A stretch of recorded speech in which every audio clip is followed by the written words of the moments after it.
الحمد لله رب العالمين والصلاة والسلام على سيد الأنبياء والمرسلين وعلى آله وأصحابه أجمعين أما بعد فأعوذ بالله من الشيطان الرجيم بسم الله الرحمن الرحيم ألم نشرح لك صدرك ووضعنا عنك وزرك الذي أنقض ظهرك صدق الله مولانا العظيم ونحن على ذلك لمن الشاهدين والشاكرين والحمد لله رب العالمين يا رب صل وسلم دائما أبدا على حبيبك خير الخلق كلهم هو الحبيب الذي ترجى شفاعته لكل هول من الأحوال مقتحم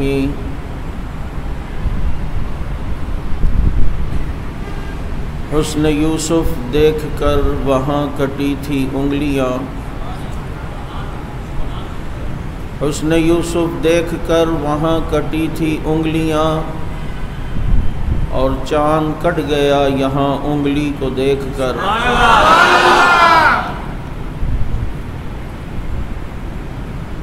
محمد مصطفیٰ افضل ہیں یوں سارے رسولوں میں، جیسے ہوتا ہے گلاب افضل زمانے بھر کے پھولوں میں۔ درود پاک۔ واجب الاحترام گرامی قدر سامعین عزیز ساتھیو، ربیع الاول کی مناسبت سے سیرت النبی صلی اللہ علیہ وسلم کے عنوان پر آپ حضرات کے سامنے 2-3 جمعہ سے گفتگو ہو رہی تھی کہ اللہ رب العزت نے حضور اکرم فخر دو عالم امام الانبیاء سید الانبیاء حضرت محمد مصطفیٰ صلی اللہ علیہ وسلم کو تمام نبیوں میں سب سے ممتاز بنایا اور اعلیٰ و عرفہ بنایا، اور آپ صلی اللہ علیہ وسلم ابھی دنیا میں آئے نہیں، نبی کا تذکرہ پہلے ہے،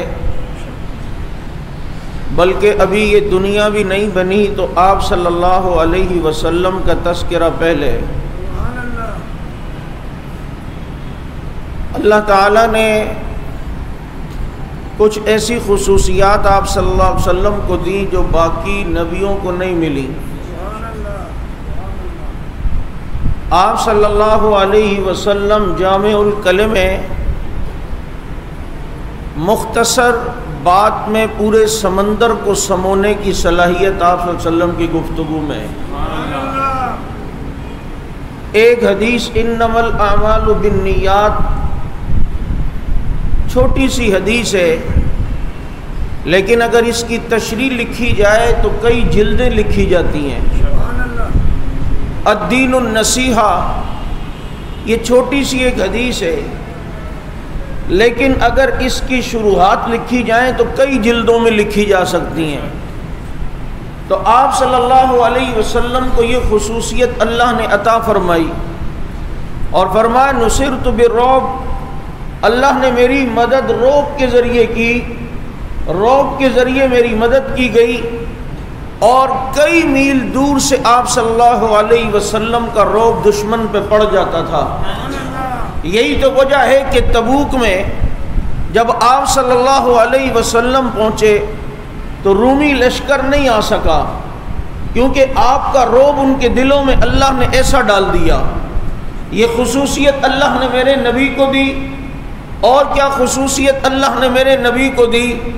میرے نبی کو اللہ نے عرشوں کی معراج کروائی، باقی نبیوں کو اپنے اپنے انداز میں معراج ہوئی ہے، حضرت نوح علیہ السلام کی معراج کشتی میں ہوتی ہے، حضرت یوسف علیہ السلام کی معراج کنویں میں ہوتی ہے، حضرت ابراہیم علیہ السلام کی معراج نار نمرود میں ہوئی، حضرت اسماعیل علیہ السلام کی معراج چھری کے نیچے ہوئی، حضرت موسیٰ کی معراج کوہ طور پر ہوئی، حضرت زکریا کی معراج آرے سے کٹتے ہوئی، حضرت عیسیٰ علیہ السلام کی معراج آج آسمان پر ہو رہی ہے۔ لیکن ایک نبی ایسا ہے کہ جس کی معراج اللہ نے عرشوں سے بھی اوپر کروائی، اور وہ عرشوں سے اوپر کھڑا ہوا نظر آتا ہے، اور رب کو التحیات للہ والصلوات والطیبات توحید کا تحفہ دیتا ہے، اور وہ اللہ اس نبی کو السلام علیک ایھا النبی کہہ کر اس نبی کو بھی سلامتی کا تحفہ دے رہا ہے۔ سارے نبیوں کی معراج زمین پر، ایک نبی ہے جس کی معراج عرش بری پر، اسی کو دنیا محمد مصطفیٰ کہتی ہے صلی اللہ علیہ وسلم۔ یہ خصوصیت اللہ نے میرے نبی کو دی، باقی کسی نبی کو نہیں ملی۔ قرآن جیسی کتاب اللہ نے میرے نبی کو دی، کسی نبی کو اللہ نے قرآن جیسی کتاب نہیں دی۔ ایسی جامع، ایسی معنی کتاب، اور ایسی فصیح و بلیغ، اور ایسی کتاب کہ جو آج تک دنیا تعریف کرنا بھی چاہے تو اس میں تعریف نہیں ہوتی۔ قیامت کی صبح تک یہ قرآن اسی طرح ہے جس طرح لوح محفوظ میں تھا، وہاں سے جبریل نبی تک لائے، نبی نے صحابہ کو دیا، اور صدیق اکبر کے دور میں اس قرآن کریم کو جمع کیا گیا، حضرت عثمان کے دور میں اسے ایک قرات پر لایا گیا۔ یہ آج تک وہی قرآن ہے۔ اسی لیے اگر کسی سے کہا جائے کہ تم قرآن کو مانتے ہو، اگر وہ کہے میں مانتا ہوں، تو اسے تھوڑی سی وضاحت اس سے پوچھ لینا، کیونکہ ہو سکتا ہے اس کے ذہن میں قرآن وہ والا ہو کہ جو غار میں ہے، اور وہ تجھے بے وقوف بنا جائے، جیسے وہ بناتا ہے کہ جب تو کسی افسران کے سامنے یا مجمع کے سامنے کہے ابو بکر کو مانتے ہو، وہ کہہ دیتا ہے مانتے ہیں، ادھر تو پاگل بن جاتا ہے، ہاں جی یہ تو مانتے ہیں، یہ ناگن چورنگی والے تو ایسے ہی کہہ رہے تھے، یہ تو کہتے نہیں مانتے۔ لیکن اس کے ذہن میں وہ ابو بکر ہوتا ہے جو علی کا بیٹا ہے، وہ عمر ہوتا ہے جو علی کا بیٹا ہے، وہ عثمان ہوتا ہے جو علی کا بیٹا ہے، کیونکہ علی کے بیٹوں کے نام ابو بکر و عمر عثمان کے نام پر ہیں۔ ایسے ہی جب قرآن کی بات کرے تو اس کو کہنا قرآن کون سا؟ وہی جو آج ہمارے پاس اس شکل میں موجود ہے، جو صدیق اکبر کے دور میں جمع ہوا، اور یہی وہ قرآن ہے جو نبی پر اترا، اور یہی وہ قرآن ہے جو لوح محفوظ پہ اترا، جو لوح محفوظ میں تھا۔ جب اس طرح کی وضاحت تو مانگے گا، انشاءاللہ دودھ کا دودھ، پانی کا پانی علیحدہ ہو کے رہ جائے گا۔ یہ کرامت ہے سیدنا ابو بکر صدیق رضی اللہ تعالیٰ عنہ کی۔ میں اس تفصیل میں زیادہ نہیں جاتا، صرف اتنا کہہ رہا ہوں کہ ہمارے نبی پر جو قرآن آیا وہ آج تک محفوظ ہے، اس میں کوئی تبدیلی نہ ہو سکتی ہے، نہ ہوگی، نہ ہو سکتی ہے۔ یہ کتاب قرآن جیسی۔ اچھا پھر اگر اس قرآن کی تفصیل میں جائیں تو اس کی ہر صورت کو دیکھیں، وہ بھی میرے نبی کی خصوصیت ہے کہ اللہ نے وہ صورت صرف میرے نبی کو دی ہے۔ سورہ بقرہ کسی نبی کو نہیں ملی، سورہ فاتحہ کسی نبی کو نہیں ملی، سورہ ال عمران کسی نبی کو نہیں ملی، سورہ نساء کسی نبی کو نہیں ملی، سورہ مائدہ انعام کسی نبی کو نہیں ملی، الی آخرہ والناس تک یہ صورتیں کسی نبی کو نہیں ملی۔ یہ اگر ملی ہیں تو محمد الرسول اللہ صلی اللہ علیہ وسلم کو ملی ہیں۔ اسی لیے حضرت نانوتوی کہتے ہیں جہاں کے سارے کمالات ایک تجھ میں ہیں، تیرے کمالات کسی میں نہیں مگر دو چار۔ اور میرے نبی کو کیا خصوصیت ملی؟ ساری دنیا کی زمین کو اللہ نے میرے نبی کے صدقے نبی کی امت کے لیے سجدے کی جگہ بنا دیا۔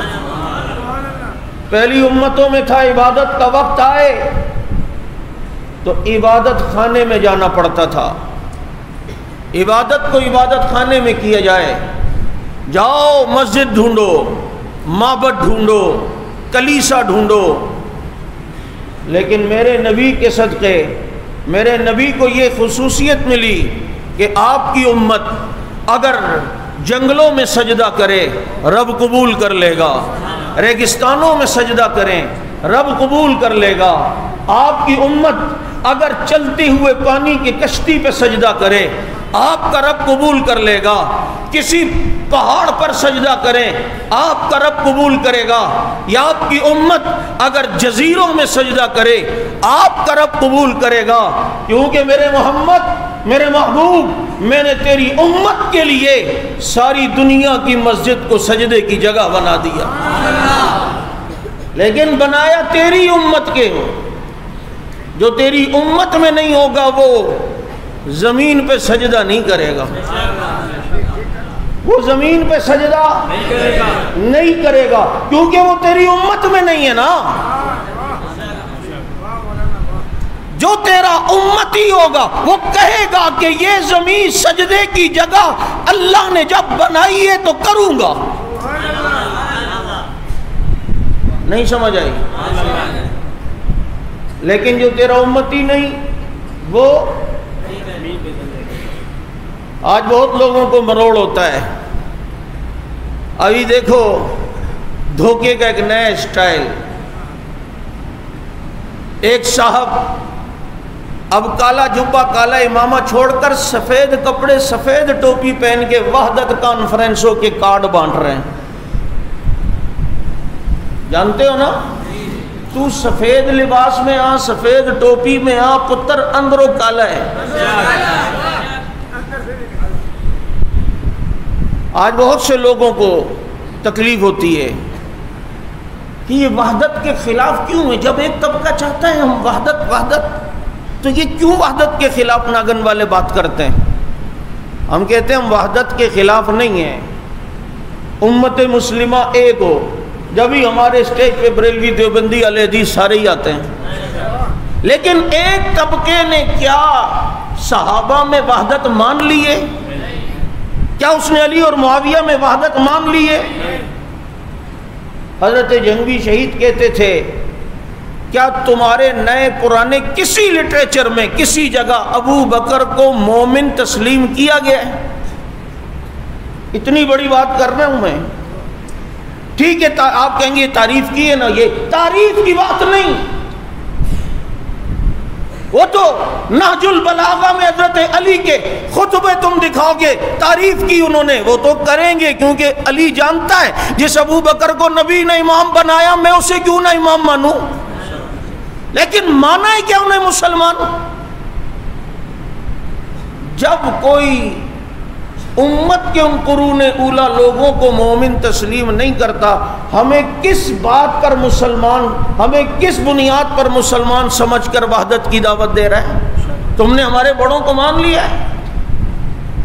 یہ وحدت یہ شام میں بھی ہوتی تھی، عراق میں بھی ہوتی تھی، تاکہ یہ مولوی طبقہ ان کے دھوکوں میں رہے، نہیں یہ تو بہت ہیں، یہ تو بہت اچھے ہیں، یہ تو بڑے پرامن ہیں، وہ تیرے کو وحدت کی ٹافی اور وحدت کی چاکلیٹ اور لولی پاپ دے رہا ہے تاکہ تو ٹھنڈا رہے، اور اندر سے وہ کام کر رہا ہے، اور دیکھنا اس کے بڑے نے یہ کہہ بھی دیا کہ آئندہ ہم حکمران بننے والے ہیں، یہ پالیسیاں ہو رہی ہیں، اور پھر شام میں ان مولویوں کو وحدت کے نام پر بے وقوف بنایا گیا، اور جب اس طبقے کی حکومتیں آئیں، آج شام میں دیکھو 6 لاکھ سنی قتل ہو گئے، عراق میں دیکھو مسلمانوں کا خون بہہ گیا، آج یمن کے حالات دیکھو کیا ہے۔ یہ وحدت کا جھانسا تم کسی اور کو دو، یہاں حق نواز کے روحانی بیٹے تمہارے تقیے کی چادر انشاءاللہ پھاڑ کر دنیا کو تمہارا حقیقی چہرہ دکھا کے دم لیں گے۔ وحدت ایک طرف نام وحدت کا، اور دوسری طرف اس بدبخت کے کلپ ابو ہریرہ رضی اللہ عنہ کے خلاف کیسے؟ تم پاگل تو نہیں ہو گئے ہو؟ تمہارا دماغ تو خراب نہیں ہو گیا ہے؟ تمہیں کیا کالے پیالے میں کالا شربت گھونٹ کے کالوں نے دے دیا ہے کہ تمہیں بات آسان والی سمجھ نہیں آ رہی؟ کیا ان کے کلپ نہیں آ رہے؟ بھائی ہم کہتے ہیں کوئی صحابہ کو مانتا ہے نہ مانے، عیسائی بھی نہیں مانتے، یہودی بھی، ہمیں کہتے ہیں تو یہودیوں کے خلاف کیوں نہیں بولتے ہو؟ ہم نے کہا بولتے ہیں لیکن صحابہ کے عنوان پر نہیں۔ کیوں؟ عیسائی، ہندو، سکھ اگر یہ صحابہ کو نہیں مانتے لیکن گالیاں تو نہیں دیتے نا، تم بھی نہ مانو، کیونکہ ان کو تو مومن مانے گا، مسلمان مانے گا، قرآن والا مانے گا، نبی والا مانے گا، امت والا مانے گا، اہل قبلہ مانے گا، مسلمان مانے گا، جنتی مانے گا، نہ مان۔ لیکن گستاخی یہ تو اخلاقاً بھی کسی صورت جائز نہیں ہے۔ ساری امت کے لیے اللہ نے سجدے کی جگہ زمین کو بنا لیا۔ خود دیکھ لو امت سے کٹتا کون ہے؟ تمہیں ایک طرف وحدت کا درس دیتے ہیں اور دوسری طرف اسکولوں میں نصاب اپنا الگ بنائیں گے، تمہیں ایک طرف وحدت کا درس دیں گے، دوسری طرف قرآن علیحدہ ہوگا، ایک طرف وحدت کا درس دیں گے، دوسری طرف جناب اذان علیحدہ۔ اچھا پھر یہ بھی ایک مصیبت ہے، ایک بڑے مولوی صاحب کا ابھی کوئی کالم آیا، مشترکات پر تو ہمیں ایک ہونا چاہیے، جو ہماری مشترکات ہیں تم ایک مشترک چیز ان کی اور ہمارے درمیان لا کے دکھاؤ، میں تمہیں جو سزا تم مجھے دو گے میں اس کے لیے تجویز ہوں، تو اس کے لیے تیار ہوں۔ ایک کوئی ایسی بات تو لاؤ جس میں ہم اور وہ مشترک ہو۔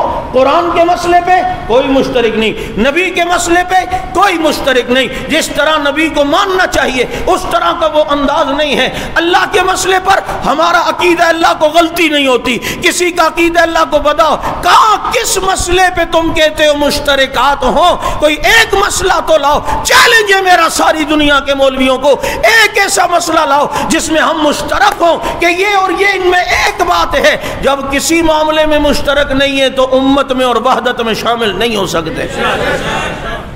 بات سمجھ آ رہی ہے یا نہیں؟ سب سے علیحدہ اپنی وہ انفرادی حیثیت دکھائے گا، مشترک تو تم، ایک طرف وحدت، تو کبھی بولنا کہ جناب وہ ٹھیکری کے بغیر بھی سجدہ کر لے۔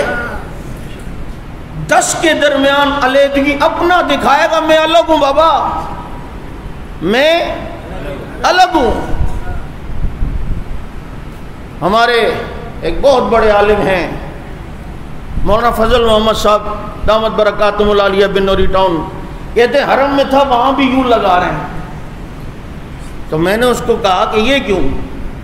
کہتا ہے کربلا کے علاوہ کوئی زمین کا حصہ پاک نہیں ہے اس لیے ہم پیشانی وہاں نہیں لگاتے۔ مولانا فضل محمد صاحب کہتے ہیں میں نے اس کو کہا بات یہ نہیں ہے، بات یہ ہے کہ اللہ تیری ناپاک پیشانی حرم جیسی پاک زمین پہ لگنے نہیں دیتا۔ اللہ تعالیٰ یوں جو ہے وہ بچا رہا ہے اپنی زمین کو۔ بابا اسی پہ فیصلہ کر لو، پاکستان سے، سرزمین پاکستان سے محبت کون کرتا ہے اور کون نہیں کرتا۔ میں پاکستان کو پاک سرزمین سمجھتا ہوں، اس لیے اس پہ سجدہ کرنا جائز سمجھتا ہوں۔ اگر کوئی پاکستان کی پاک سرزمین کو بھی پاک نہ سمجھے اور وہاں پر اپنی پیشانی نہ ٹیکے تو پھر سمجھ لے وہ پاکستان کا وفادار نہیں ہو سکتا، پاکستان کے لیے مخلص نہیں ہو سکتا۔ میں نے اس سرزمین کو پاک سرزمین سمجھا ہے، اسی لیے میں اس سرزمین پر سجدہ کرتا ہوں، اس لیے کہ یہ پاکستان پاک سرزمین ہے۔ میں نے اس لیے اس پہ سجدہ کرنا، میرے مذہب نے اس پہ سجدہ کرنا جائز سمجھا ہے۔ جو پاکستان کی زمین کو پاک نہ مانے وہ پاکستان کے لیے مخلص کیسے ہو سکتا ہے؟ وہ ہو سکتا ہے؟ اس لیے یاد رکھو اللہ رب العزت نے دعا سرکار نے کی، پورا اسے پروردگار نے کیا۔ تمہیں بتاؤں ایک یہ کہ سجدہ یہاں کیوں نہیں کر رہا؟ دعا سرکار نے کی، پورا اسے پروردگار نے کیا، اسی لیے تو رب نے اسے ہادیہ مہدیہ کیا۔ سجدہ کرتا نہیں تو اس سرزمین پاک پر کیونکہ یہ علاقہ بھی فتح معاویہ نے کیا۔ یہ فقیر کا اپنا شعر بنایا ہوا ہے۔ سجدہ کرتا نہیں اس سرزمین پاک پر، شاید یہ علاقہ بھی فتح معاویہ نے کیا۔ یاد رکھو، نبی کو خصوصیت ملی، ساری امت کے لیے سجدے کی جگہ بنا دی، اور یہ خصوصیت بھی میرے نبی کو ملی کہ آپ میرے محبوب تیری امت کو پانی نہ ملے، چہرے اور ہاتھوں پہ مٹی پھیر لو، اللہ وضو کا ثواب دے دے، اللہ وضو کا۔ اور پھر بات وہی آتی ہے، یہ وضو بھی میری ماں عائشہ کے صدقے، تیمم بھی ماں عائشہ کے صدقے ملا۔ ہو گیا نا ہار، ڈھونڈ رہے ہیں نبی بھی صحابہ بھی، دور پانی، دوسری بستی میں پہنچنا تھا، ہار تلاش کرنے کے وجہ سے اب وقت تنگ ہو گیا، وہاں تک پہنچ بھی نہیں سکتے، پانی بھی نہیں ہے، اب پانی نہیں ہے تو وضو نہیں ہے، وضو نہیں ہے تو نماز نہیں ہے۔ ابو بکر صدیق نے آ کر بیٹی کو غصہ بھی کیا اور یہ انگلی ان کے پیٹ میں بھی یوں ماری، تیری وجہ سے آج دیر ہو رہی ہے، تیری وجہ سے آج لیٹ ہو گئے، قضا ہو گئی نماز، پانی نہیں ہے، کہاں سے اب وضو کریں گے؟ اللہ رب العزت نے قانون بتا دیا کہ ابو بکر بیٹی تیری ہے لیکن حرم میرے نبی کا ہے، تجھے بھی اجازت نہیں ہے تو عائشہ پہ تنقید کر سکے، ٹھیک ہے بیٹی تیری ہے لیکن عزت میرے نبی کی ہے، بیٹی تیری ہے لیکن عفت میرے محبوب کی ہے۔ میں دنیا کو اصول بتا دوں گا، باپ ہو اور ابو بکر جیسا ہو اور وہ بیٹی پر تنقید کرے، رب العزت کو برداشت نہیں اور رب کے ہاں یہ قبول نہیں، تو کوئی چمار عائشہ پر انگلی اٹھائے، کوئی چوڑا چمار عائشہ پر تنقید کرے، وہ کیسے قابل قبول ہوگا؟ ابو بکر بیٹی تیری، عفت میرے نبی کی، اگر آج عائشہ کی وجہ سے تم کہتے ہو پانی نہیں ملتا، بزبان حق نواز تمہیں حق نواز کا جملہ سناتا ہوں۔ اس موقع پر حق نواز آ کے اپنی خطابت کے انداز میں کہتے تھے، اللہ کہنا چاہ رہا ہے علی چہرے مٹی، چہرے ہاتھوں پہ مٹی پھیر، ابو بکر چاہے چہرے اور ہاتھوں پہ مٹی پھیرنے پڑے، ماں کا ہار تلاش کرنا پڑے گا۔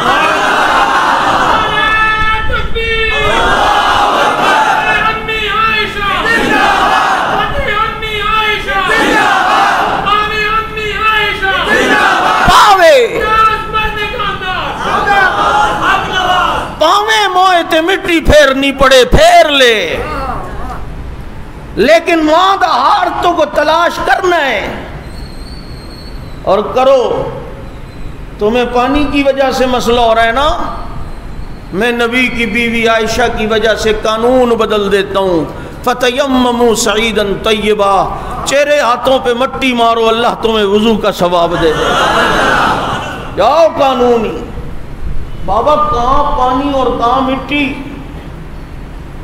کہاں پانی کہاں مٹی، لیکن نہیں، اب مارنا ہے، کیونکہ منہا خلقناکم وفیہا نعیدکم ومنہا نخرجکم تارۃ اخری، اجازت دے دی تاکہ کل کوئی نماز چھوڑنے کا بہانہ نہ کرے کہ جی پانی نہیں ہے، کہا پانی ہے نہیں ہے، بیمار ہے، فالج ہے، کچھ بھی ہے، تیمم کر نماز پڑھ، تاکہ کراچی کا مسلمان نماز چھوڑنے کے چھوٹی چھوٹی بات پہ بہانہ نہ کرے۔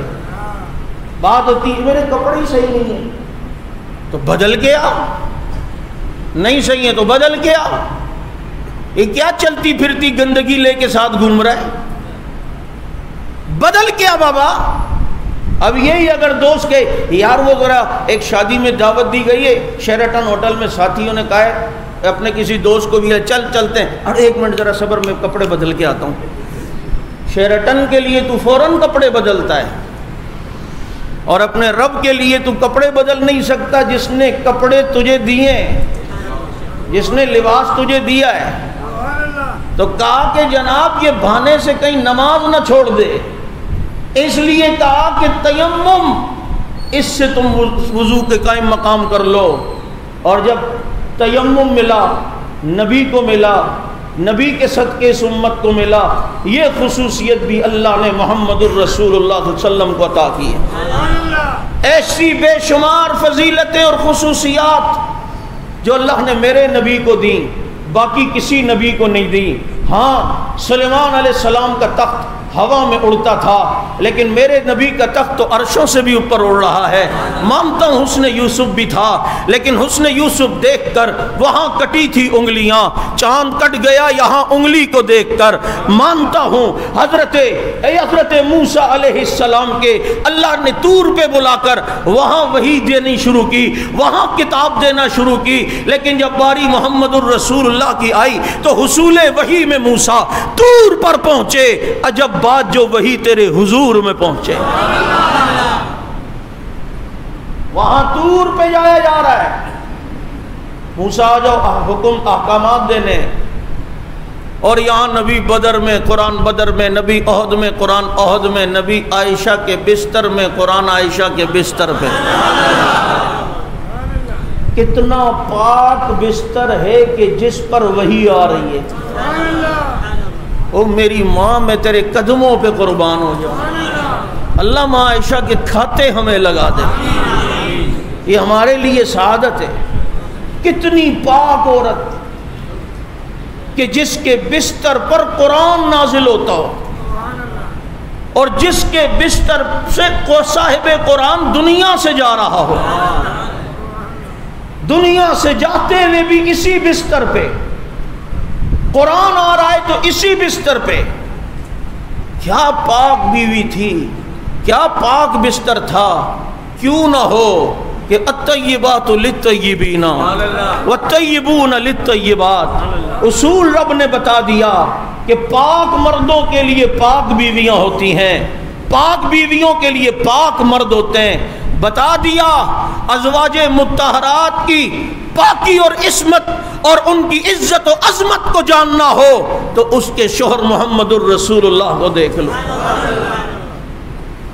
بیوی پاک نبی کی ہے یا نہیں؟ دیکھو، بات ختم کرتا ہوں، ایک جملہ میں کہا کرتا ہوں، آج آسان بات ہے۔